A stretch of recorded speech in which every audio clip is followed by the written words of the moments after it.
디도서는 크레타 섬에서 목회하는 아들 같은 디도에게 바울이 편지한 내용입니다. 편지를 통해서도 바울은 디도의 목회가 힘을 얻고 또 공동체가 든든하게 세워지기를 원했습니다. 자녀에게 부모가 바라는 상이 있죠. 또 기대하는 마음들이 있습니다.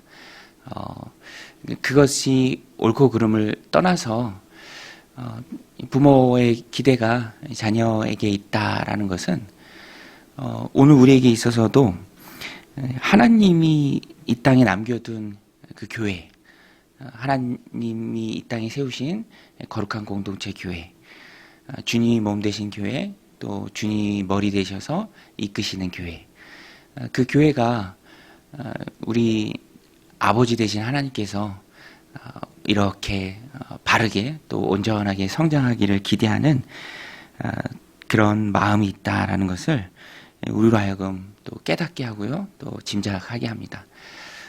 부모는 뭐 틀릴 수 있어요. 자녀에 대한 그런 기대치나 또 바라는 상이 이기적일 수 있고 또 욕심에 근거할 수도 있습니다.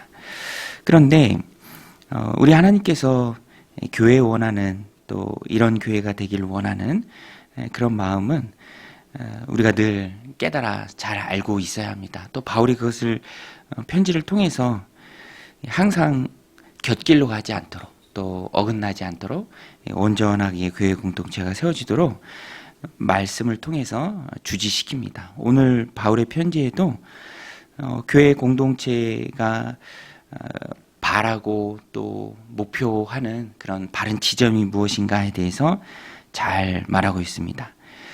그래서 바울이 편지를 통해서 디도에게 사역의 원칙을 정하죠. 목표가 정해져 있고요. 그곳을 점 찍고 공동체를 이끌고 가야 합니다. 그것은 선한 일을 힘쓰게 하는 것입니다. 선한 일을 힘쓰게 하는 것. 교회 공동체는 목적을 가진 사명 공동체죠. 그래서 힘써야 할 일이 있습니다. 그것은 하나님을 세상에 드러내는 일이에요. 온 세상에 하나님을 전하는 일이죠. 우리를 어두운 데서 불러내셔서 기이한 빛에 들어가게 하신 그 하나님의 아름다운 덕을 세상에 선포하는 것입니다. 그것을 통칭해서 선한 일이라고 하고요. 그 선한 일을 힘쓰게 하라. 그것이 아름답고 또 사람들에게 유익하다. 그 방법도 바울이 말하는데요. 복음을 굳세게 말하는 것입니다. 8절에 보면 이 말이 미쁘도다. 원하건대 너는 이 여러 것에 대하여 굳세게 말하라. 이는 하나님을 믿는 자들로 하여금 조심하여 선한 일을 힘쓰게 하려 함이라. 이것은 아름다우며 사람들에게 유익하니라. 이것, 이 앞부분에 나왔던 복음이죠. 예수님을 믿는 믿음으로 중생함으로 하나님의 자녀가 되는 것입니다.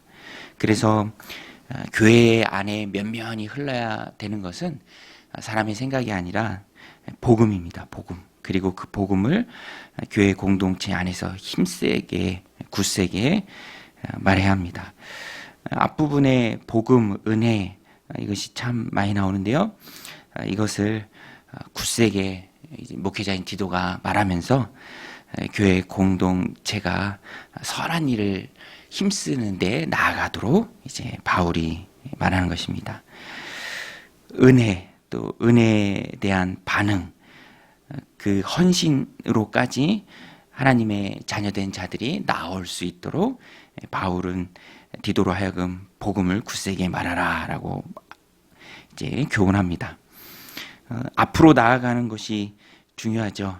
그래서 교회 공동체도 항상 목표가 있어야 하고요. 그 목표는 하나님의 뜻이 되어야 합니다. 그냥 세상 동호회 같은 게 아니죠. 100년, 200년, 1000년, 2000년 가야 할 하나님의 교회고요. 하나님의 소중한 공동체입니다. 그리고 그 핵심은 복음이고 은혜입니다. 그래서 복음과 은혜가 살아있고 하나님의 말씀이 살아있는 그 공동체가 하나님 기뻐하는 공동체입니다. 세상의 풍조, 시류는 그때그때 바뀌는 것이죠. 거기에 걸려있는 것이 아니라 항상 복음에 사명에 힘있게 나아가야 하는 공동체가 교회다라는 것입니다. 그리고 교회 공동체는 바울이 디도에게 편지하죠. 힘쓸 것은 복음이고 은혜이지만 피해야 할 것도 있습니다. 피해야 할 것은 어리석은 다툼이에요. 탁상 공론입니다. 분쟁을 불러오는 불필요한 갈등. 이것은 피하라라고 바울이 말합니다. 심지어는 이단에 속한 사람도 한두 번 훈계하고 멀리하라. 그거 붙들고 아무리 애써봐야 에너지만 낭비할 뿐이다. 바울이 그런 뉘앙스로 말합니다. 9절 10절에 보면 그러나 어리석은 변론과 족보 이야기와 분쟁과 율법에 대한 다툼은 피하라. 이것은 무익한 것이요 헛된 것이라. 이단에 속한 사람을 한두 번 훈계한 후에 멀리하라. 이러한 사람은 내가 아는 바와 같이 부패하여 스스로 정죄한 자로서 죄를 짓느니라.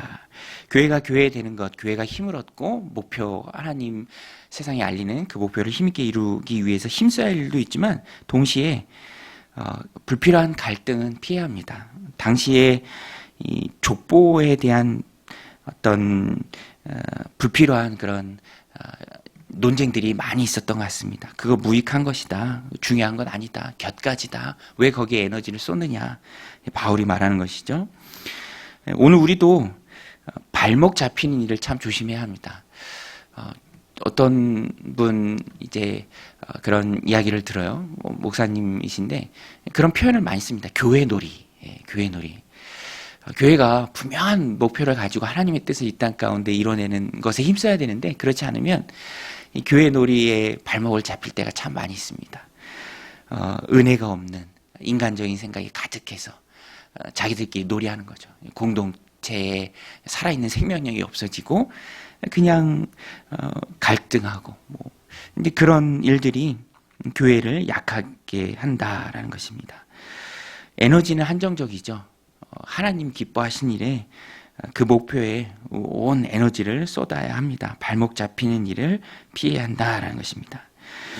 그리고 마지막 부분에 가서 바울이 교회가 교회되는, 교회가 힘있게 하나님을 세상에 알리는 그 목표를 이룰 수 있는 일은 섬김을 훈련하는 일입니다. 13절에 보면 바울이 참 동역자들이 많아요. 그 동역자들을 통해서 하나님의 일을 이룰 때 보내고 오는 일이 참 많은데 공동체에 보낼 때는 누구를 보내니까 그를 잘 섬기라, 부족함이 없게 하라라는 그런 부탁을 많이 합니다. 여기서 우리가 붙들어야 될 메시지가 교회는 섬김의 공동체입니다. 목적지향적이라고 했죠. 그래서 일을 해야 해요.